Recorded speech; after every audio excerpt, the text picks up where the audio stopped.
Hey everyone, it's been a while. Halloween is one of my favorite times of the year, and it will be here before you know it. I wanted to share how we build these DIY brick pillars and custom gate because projects like this take time. So if you're planning your own Halloween display, I hope this tutorial gives you plenty of inspiration and enough time to build one yourself. Let's get started. This is a list of materials that you will need to create the pillars, so take a screenshot. We went to Home Depot, and these two right here that I will be showing you, which is the wood, is mainly what you need, other than obviously the list that I just showed you. But we use these brick style panels, and then we had the employee cut them for us, which will make it so much easier for you guys.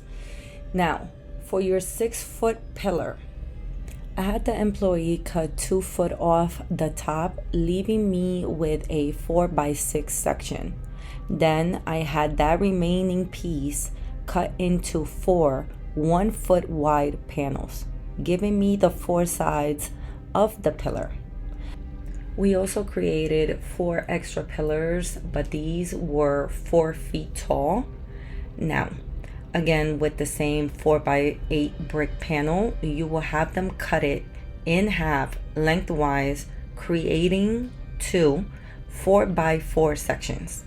Then cut those sections into 4 1-foot wide panels, which gives you, again, the 4 sides you will need to assemble the pillar.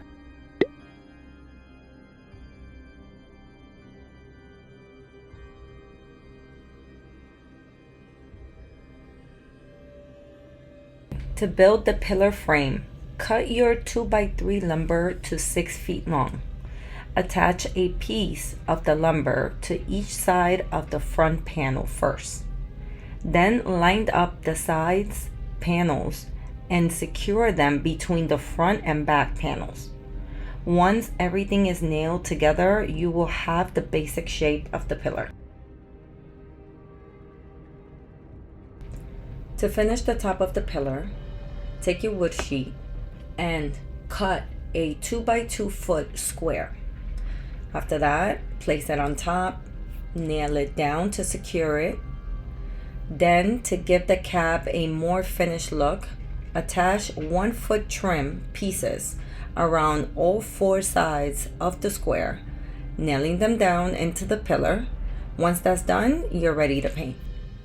Now for the paint, make sure that it's exterior. Do not use interior. Remember, these things are going to be outside. Unless for some reason you're going to have this inside your house, paint it with exterior paint.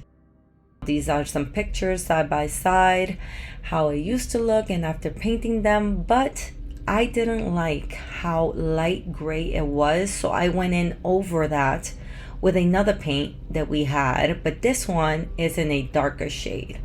It was just too light for me, and it was night, so I really didn't see much of a difference until the next day that it was obviously in bright daylight, and you definitely could tell that the gray was too bright for me. The one on the left was the first one that we did, and then I repainted it with the one on the right, and I like it like that better.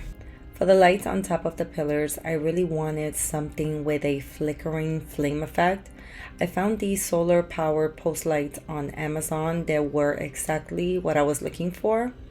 They came in a 6-pack, which worked out perfectly since I need a 6. They only took a few minutes to assemble, and since they're solar powered, all I had to do was set them in place. Once the sun goes down, they automatically light up and add a warm, spooky glow to the entrance, which is exactly what I was looking for.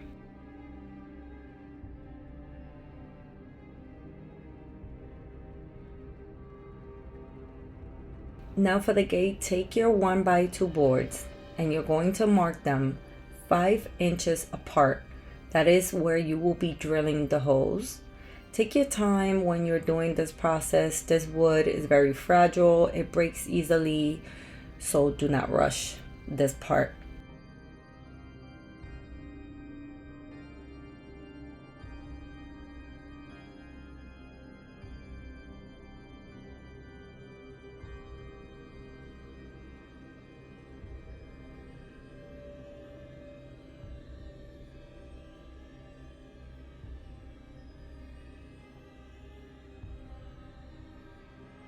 After drilling the holes, cut your PVC pipe to whatever length works best for your gate. Ours was 4 feet.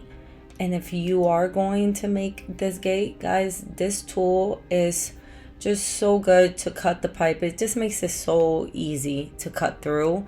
You could get that at Home Depot. Now insert the PVC pipes into the holes.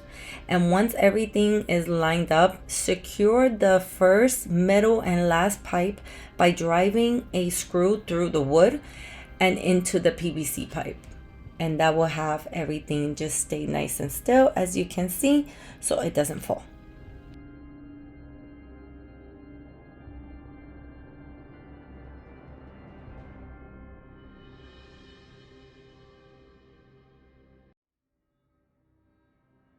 To connect the two gate sections together, I use these 4 holes metal plates. I place them in the middle. It has 4 holes, so I screw 2 on the right and 2 on the left, and that secures them, each of them together. And then for the pillars, what I did was I used these L-shaped brackets, which made it easy to mount the gate and keep it sturdy. On top of each PVC pipe, I add this right here. You could get it at Dollar Tree. These are their Halloween lawn stakes. And as you can see, I already cut it. I just cut it down the middle and I add 1 of each. Then to keep them in place, just add a zip tie that I also get from Dollar Tree. Then after that, I just spray paint the entire gate black. And you don't see me place them here, but I also add string lights, Halloween colors, orange and purple, all around the gate. And that is it. The DIY brick pillars and custom gate are finally complete. This project took some time, but I'm really happy with how it turned out and how it transformed the entrance. I hope this gave you some inspiration for your own Halloween display. If you enjoyed this video, don't forget to like and subscribe, and I'll see you in my next DIY project. Happy Halloween!